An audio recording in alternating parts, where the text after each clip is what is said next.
All right, hello everybody.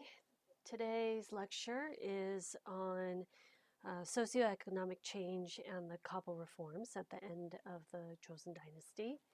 So, in this part of the semester, we have been looking at the way the society is structured and the economic changes that have occurred over time, and building upon the political structure of the Joseon Dynasty and how this has influenced the society and the economy. And in the last lecture, we looked at the Yangban and the rise of the Yangban as a class and how they were able to solidify their status and maintain their status vis-a-vis other members of society. And we also looked at the other end of the scale. We looked at slaves and other marginalized groups. Today we're going to look at the middle people. And these are the Jungin. They are a secondary status group.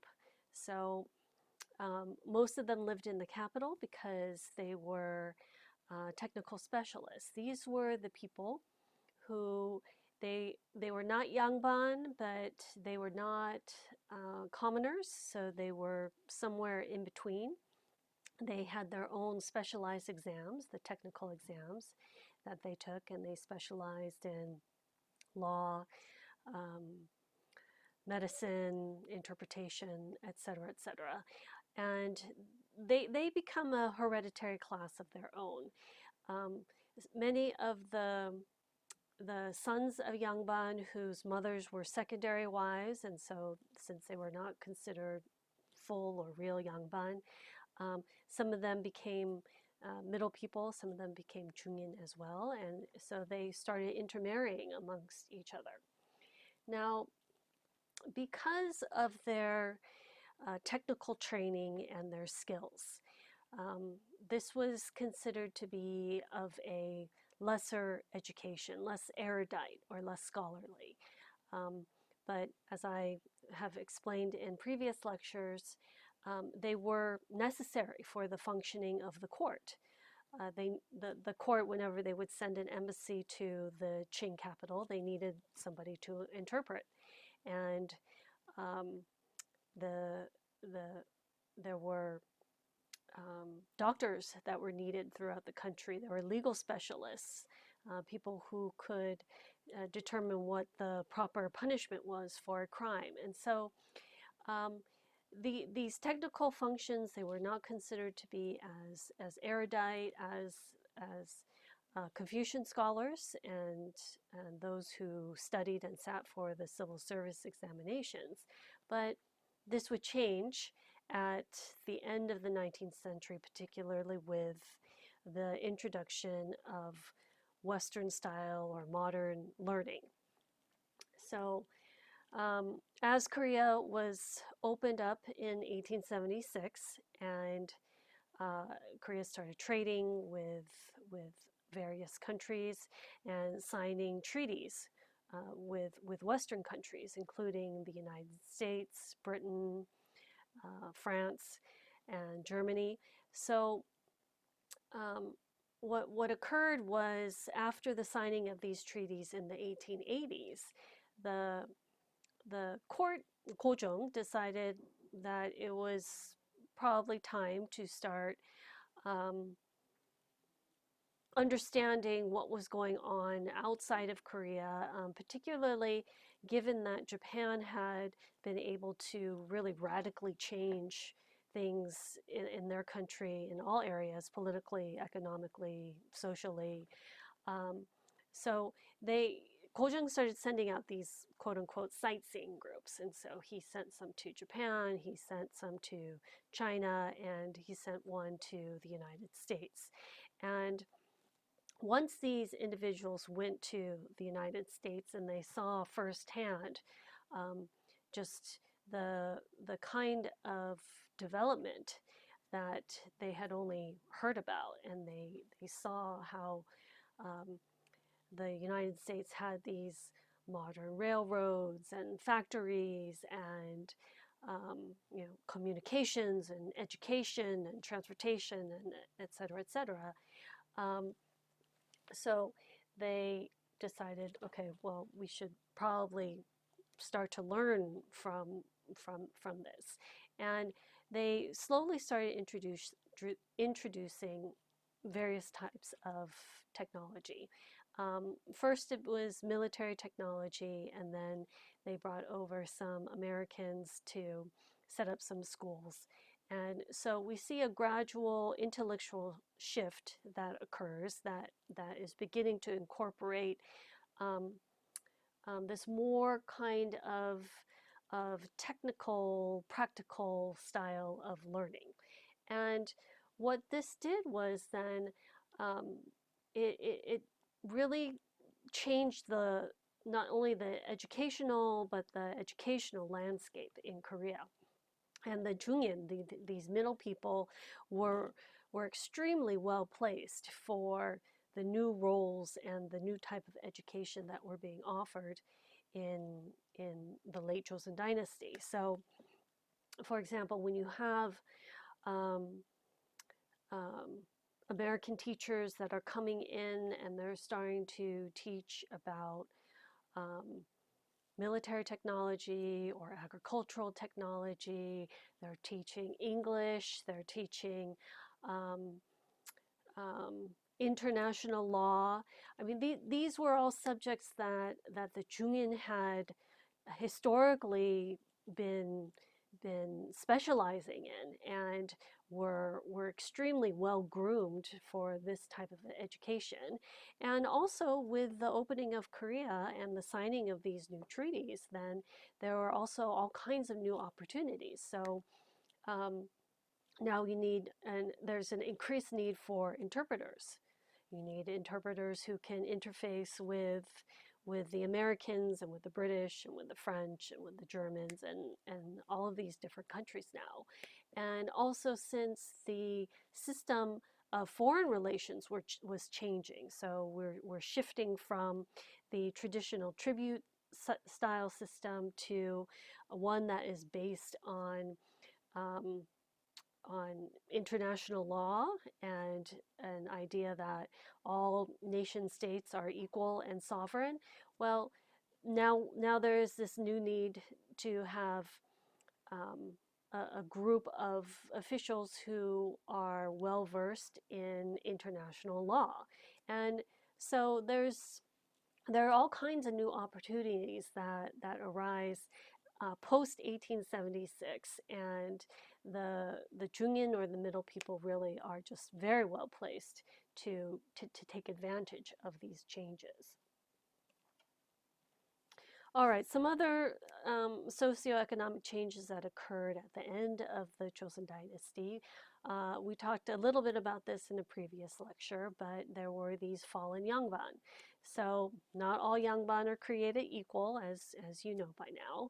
And although there were some yangban families that were incredibly powerful, there were those who had over time become excluded from political power, and over several generations, they ended up losing their wealth and their status.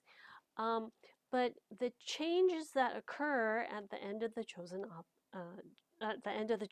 dynasty, these also provide opportunities for individuals like these, which we will get to in just a moment. The majority of the population, the commoners, so they made up about 30 to 50% of the population, um, things will change for them as well. So with um, social changes, changes in the educational system, and economic changes, then this also provides opportunities for commoners, for merchants to take advantage of the change in the situation. But amidst all of this, it's important to also understand that after 1876, the economy is incredibly disrupted. So remember when Kojong came to power, and it was really the Taewongun who was making the decisions. One of the first things that he wanted to do was to strengthen the throne. And how do you strengthen the throne? Well, you have to rebuild the main symbol of the kingship, which is the royal palace. So Gyeongbokgung Palace, which had been burned to the ground during the Imjin Wars or the Japanese invasions, it had just remained lying there in rubble for centuries because it's extremely costly to rebuild a palace. And so the Taewongun decides that he's going to do it. Well, this costs a lot of money, and this is money that the government really doesn't have, but he decides to spend it anyway. And then also, if you recall that in the 1860s, um, there, with the increase of Western ships along the coastline of Korea and more frequent conflicts, so mainly with the French and the United States, the Taewongun also um, diverted government funds to strengthening the military. So all of these things, these cost money, and it's money that the government really doesn't have to spend. So the government is now going into debt. Um, and then with the signing of the Kabo Treaty and the opening up of Korea, there is an increase of Chinese and Japanese merchants in the country. And as they come in and they establish a presence in Korea, this creates competition for the local merchants. And by 1885, there's a real substantial trade deficit that the Joseon dynasty um, begins to experience. And so to kind of offset this deficit, as well as to increase the amount of money that the government has, the government starts to issue currency, and they start printing these coins. But what happens when you do that, when you just start printing money, is this causes inflation. And so inflation becomes a problem at the end of the Joseon dynasty. And then this is also coupled with a series of bad harvests of rice. And so then with a decreased amount of supply of rice, this then pushes the price of rice higher. Also because of Japan, the trade that was now occurring with Japan, Japan wanted to import the Korean rice. And so as more and more Korean rice is leaving for Japan, rice exports increase, and the price of rice increases. And this is good for some, but it's bad for others. It's good if you're a landlord, and if you are producing rice, then this is great, because then you're getting a higher price for your rice. But it's bad for farmers, and as more rice is leaving the country, and as there's a dwindling supply, for the taxes that the farmers need to pay, it becomes increasingly burdensome. But what the government decides to do in the 1890s is, because the fiscal problem for the government had become so severe, the government raised the taxes, And when the government raised the taxes, the local government officials that are collecting these taxes, they turned to corrupt practices. So as we've already discussed, the worsening condition for the farmers and the corruption that occurred, this is this comes to a head at the end of the Joseon dynasty. And with this poor harvest years, the increasing tax burden, increasing numbers of tenant farmers, this this this all comes to a head in 1894. So there had been in the 19th century many popular uprisings or many demonstrations that were protesting the high tax rate and official corruption. But as we get towards the end of the 19th century, these popular uprisings become more intense, they become more frequent, and they become larger in scale. And this culminates in 1894 with the Dongak Uprising, which was the largest peasant uprising in all of Korean history. So, um, so this then really forces the Korean government to re-examine what is going on and to try to initiate some reforms. This also coincides with the Sino-Japanese War. So as these Dongak peasant rebels, they had been um, staging these uprisings and demonstrations, and they started moving up towards Seoul, and the government forces were not able to suppress them, so they call in the Qing government to send in military aid to help them suppress it, and Japan responds, and then this ends up escalating tension between Japan and China and resulting in the Sino-Japanese War. So the Kabo reforms and the Sino-Japanese War, these all occur at the same time. And what the Kabo reforms were, it was a program of reforms to really revamp everything from the government to society and the economy. And the general objectives of the Kabo reforms were first to establish Korea as an independent country. So this then, once and for all, it ends the tributary system and the tributary relationship that Joseon has with Qing China. So Korea is established as an independent country. There are attempts to establish sound fiscal management, so to really try to streamline and control spending, as well as reform the tax system. The reforms also tried to ensure internal and external security. It eliminated the civil service examination and established a new educational system with new schools.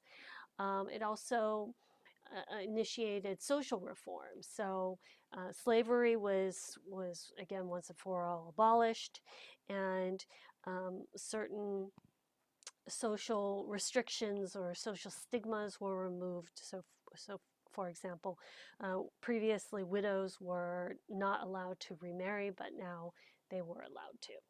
So the Kabul reforms, through them, Korea was established as a sovereign country. With the elimination of the civil service examination, so that they still need to figure out a way to recruit officials. But what they wanted to do was try to recruit officials based on talent and based on merit, rather than based on one's lineage or one's family. So there was an attempt to make it a more meritocratic system. The distinction between civil and military officials was abolished. So, whereas previously civil officials were given more respect and were more prestigious, that distinction was abolished. And then, as I said, various social stigma and slavery. So, in the reconstruction of the government, what occurred was that Gojong lost control. The king lost control, um, and and these reforms tried to um, tried to change his role so that his role was to reign but not to rule. So to take away control from him, um, and um, this was a complete realignment now of the political system. And as you can imagine, Kojong was not exactly thrilled about having power taken away from him. All right, and then as a result of the Kabo reforms, there were some limited attempts at industrialization. Actually, this occurred before the Kabo reforms and then were continued after. But these were limited, they were very small in scale. So, for example, Chinese advisors were brought in to help boost the sericulture industry and textile manufacturing. Um, a, a model farm was built, importing new agricultural techniques, and this was based on um, the United States and their um, advances in agricultural technology. And then also with the Chinese and the Japanese, the increased trade with the Chinese and Japanese, they began to establish like a modern banking system, shipping lines, a telegraph system, mechanized rice mills. But again, you know, these were rather limited and smaller on scale. After the Kabul reforms, there were a variety of mining concessions that were given to various countries. Um, this began with the Kabul reforms and then went through as Kojong was at the Russian legation. So between 1895 and 1897. Um, but the idea was that if Korea gave these concessions to foreign countries like, for example, the United States, then because the United States had this vested economic interest in Korea, then they might be more willing to intervene on Korea's behalf in case of some kind of diplomatic um, crisis. So gold concessions were given to Britain and the United States. The Russians and the Japanese were given concessions for timber, fishing grounds, and coal. And railway concession deals were given to the United States and to France. So, um, so Kojong was really hoping that this would increase foreign interest in what was going on in Korea and perhaps even motivate countries to intervene on Korea's behalf. All right, now, so let's take a look at what was going on in comparison with the Qing dynasty um, and Japan. So at the same time, in the 19th century, Qing China is also going through their own kinds of reforms. Japan also went through their own kinds of reforms. So let's compare what was happening in these other countries with what had happened in Korea. So as we've discussed already, the Qing Empire. This is a map of the Qing Empire in 1890, and because of the problems that the Qing had been experiencing, they they were also forced to confront these issues and to think about what kind of reforms they would do, they would implement. So, the Taiping Rebellion. This was a rebellion from 1850 to 1864, and this was initiated by Hong Xiuquan. He was part of Hakka minority. He had sat for the civil service examination 3 times, but he had failed every time. So he had never even been able to obtain the lowest degree. So after the 3rd exam failure, it is said that he had a nervous breakdown and then received these like mysterious visions. And in these visions, um, he believed that Jesus Christ was his father and older brother and had told him to restore Christianity to China. So he began evangelizing in the countryside among minorities like himself.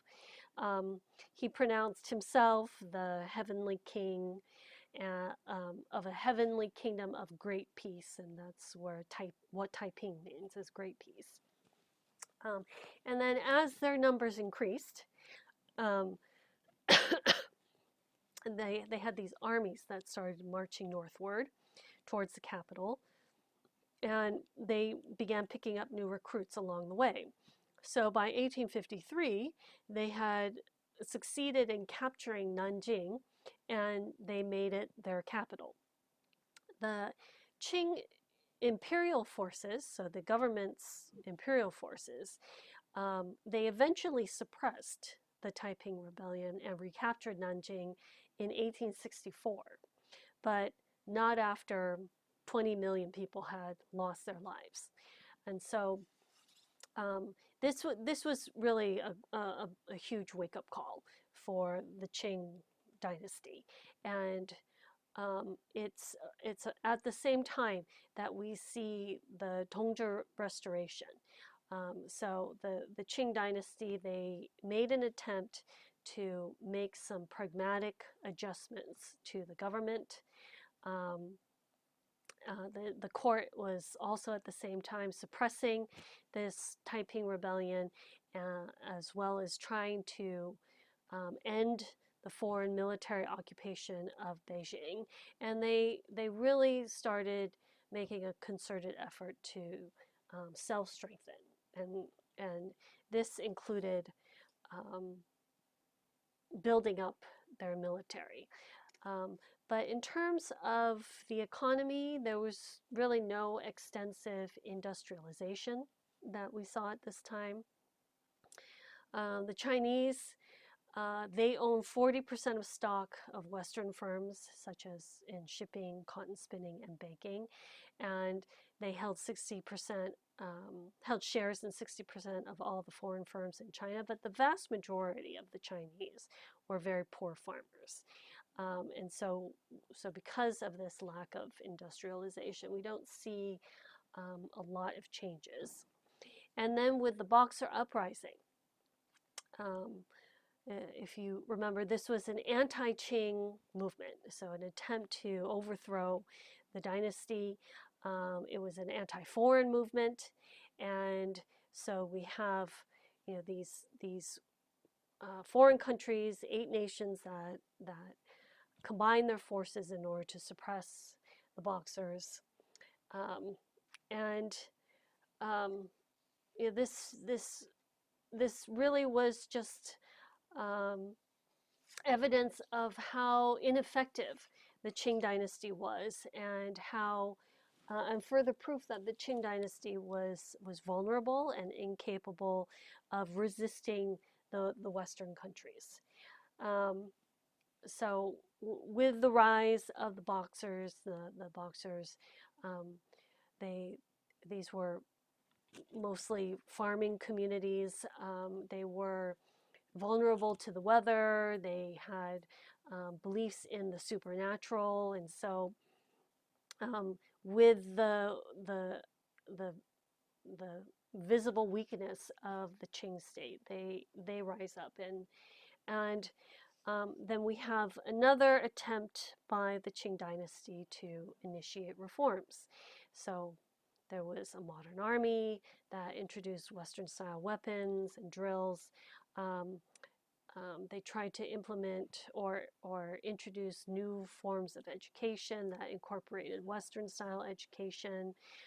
They tried to encourage commerce and slightly adjust the government, but all of these were rather superficial changes, and we don't see any kind of real substantial change that occurs. This is a textbook from the late Qing dynasty where we see this kind of new education that is being imported. So we have a teacher here, what looks like a teacher here in the traditional, he has the Manchu queue here, hairstyle, and then we have a student who is dressed in a Western style uniform. Here is another example of this new kind of textbook. Here we have, this is on the right side, Zhonggugin or Chinese, and Weigugin or foreigner. So we have Chinese people, and then what I believe is a foreigner here on the far left, dressed in Western style clothing. And then we have here, these are students in their modern uniforms, I guess going to school in a very orderly manner. And so these are some of the changes that we see that are occurring in the Qing dynasty. But as I said, it's limited, and it's somewhat superficial. What we saw happening in Japan was very different. The 1868, when the Emperor Meiji came to the throne, there was a real shaking up of things. So to establish real imperial power, he tried to centralize power and eliminated the shogunate and the samurai class, and tried to industrialize Japan in a way that Japan could compete with the West and also remain independent. And so what we had at this time were also various groups that were sent abroad. Japanese, they sent students abroad to study everything from technology to constitutions. And one of the first things that they focused in on was the military. So they reformed the military using European military technology and tactics and equipment. And a new army was established, and this was modeled after the Prussian system. A new modern navy was also created, and younger officers were replaced. They replaced the feudal generals, and all young men were conscripted, or they were drafted and had to serve in the army for 3 years. So, we see from the beginning of the Meiji Restoration a real focus on reforming the army and the military, and bringing in modern military technology. The government also sponsored industrialization and then established widespread Western-style education. So they focused on math and the sciences, and much like the Koreans and the Chinese, their goal was to combine Western science with Eastern values. This is Tongdo Seogi, and all three countries did this, but they did it to differing degrees, and and for the Japanese, the focus was on military. Okay. Um, and then the Japanese, because they wanted to start promoting industrialization that would help them, that would contribute to um, the creation of modern military, they needed a banking system. So they created a new banking system to provide capital for this industry, and then they started building railroads and steamer ships that would connect most parts of these countries, um, shipyards, um, steel plants, all of these things that you need to industrialize, but to industrialize in a way that helps you strengthen your military. And then to get these industries started, the government would often build these factories and then sell them to wealthy investors or these powerful families who would then take them and develop them further. And these powerful families would evolve into and become known as the zaibatsu, these very large and powerful conglomerates. And this is exactly what we saw happening later, um, but with Korea as well, with the development of the chaebol. Okay, so as Japan was industrializing, um, there's an increased need for factory workers. So many women began to start working in these factories, particularly in low-paying textile mills. Um, um, the Japanese, they did not like that. They thought that that Western women were too aggressive. Um, and they preferred this traditional idea of female inferiority, but we do still have women who are moving into the workforce. And then with these economic reforms, feudalism was eventually abolished. A new currency, the yen, was adopted, and they began trading more with foreign countries, expanding industrialization, building more factories. Um, and as I said, the expansion of the zaibatsu, or these conglomerates, continued.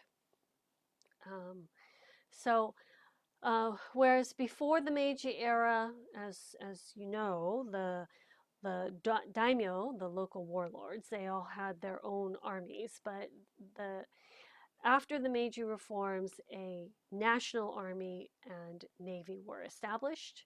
This is to try to build up loyalty to the Japanese government rather than to your local warlord. Um, and the idea that Japan, if they wanted to seriously compete with Western powers, then they had to avoid the humiliations that China had been undergoing, and they had to be able to protect themselves. There were also many social reforms that the Japanese implemented, including universal compulsory elementary education. And what the Japanese did was they sent over as I said, they sent over groups of officials to the United States and to Europe, and they examined everything from the postal system to the educational system to the national mint to um, their constitutions and their legal systems. They examined everything, and then they began to cherry pick what they wanted to use as models for their own reform. When it came to education, the Japanese chose the American style of education. So they brought over American teachers, and they began publishing textbooks. The initial textbooks often were translations of American textbooks.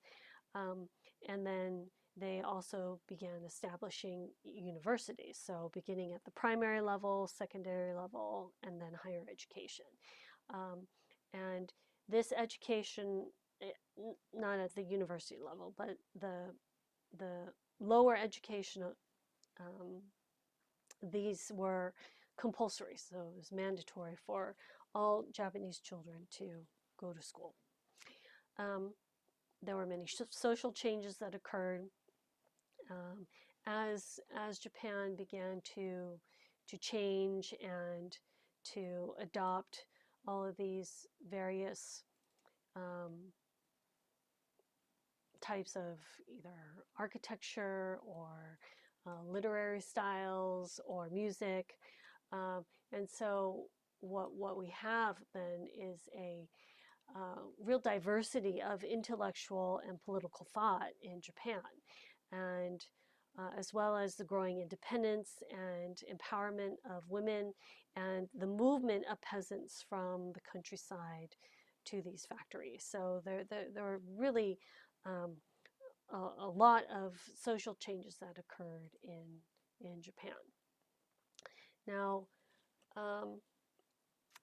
this also coincides with the imperialization of Japan. So as the Japanese emperor is reestablishing and then trying to increase his power, um, this is also happening at the same time that all of these changes are occurring.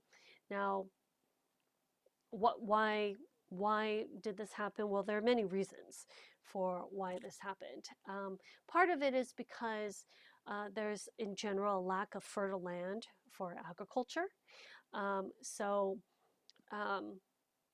there's a need for trying to develop the economy and trying to industrialize and find new markets for their finished products. But this then also requires a need for raw materials for industry. And so Japan starts looking outward. And as the population also grows, there's people are moving into the cities and looking for alternative means of livelihood, and there's also a general response to Western imperialism. And so because these Western imperial powers had come into East Asia and had established a rather aggressive presence, the Japanese understood that they needed to militarize and to defend themselves. So it's for all of these different reasons we see that these changes take place in Japan. All right, so this lecture was a comparison of the changes, the socioeconomic changes that occurred in at the end of the Choson dynasty, the end of the Qing dynasty, and then in Meiji Japan.